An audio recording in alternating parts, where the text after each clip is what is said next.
Hello everyone, welcome to PT academy. তোমরা এখানে দেখতে পাচ্ছ list of document for WBHRB pharmacist.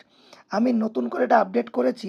ওই নোটিফিকেশনটি আসার পরে এক্সপিরিয়েন্স সার্টিফিকেটের সঙ্গে first and last month pay slip অথবা পে স্টেটমেন্ট জমা করতে হবে। তার সঙ্গে আমি অ্যাড করেছি এইচএসের সঙ্গে পাস সার্টিফিকেট, ডিপ্লোমার সঙ্গে পাস সার্টিফিকেট এবং ল্যাটারালদের অবশ্যই ডিপ্লোমার মার্কশিট উইথ পাস সার্টিফিকেট দিতে হবে। প্রতিটা ক্ষেত্রে পাস সার্টিফিকেট অ্যাড করা ম্যান্ডেটারি না, বাট করে দিলে that is better from your side, যেটা নোটিশে লেখা আছে।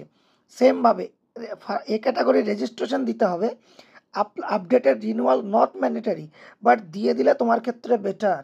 এবং এইগুলো এডিট করবে কবে? 23, 24, 25 সেপ্টেম্বর মাসের এই 3 দিন এডিট করার অপশন দেওয়া হবে।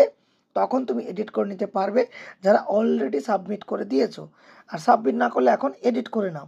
আর ওবিসির ক্ষেত্রে রিইস্যু অথবা রিভ্যালিডেট, যাদের এ থেকে এ আছে তারা রিইস্যু করবে, যারা এ থেকে বি হয়েছে বা বি থেকে এ হয়েছে তারা রিভ্যালিডেট করবে।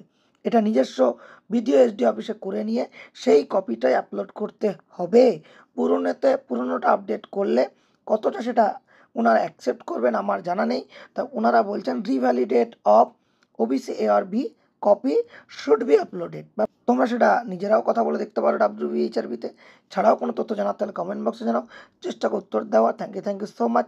Stay tune with the pharmacist name.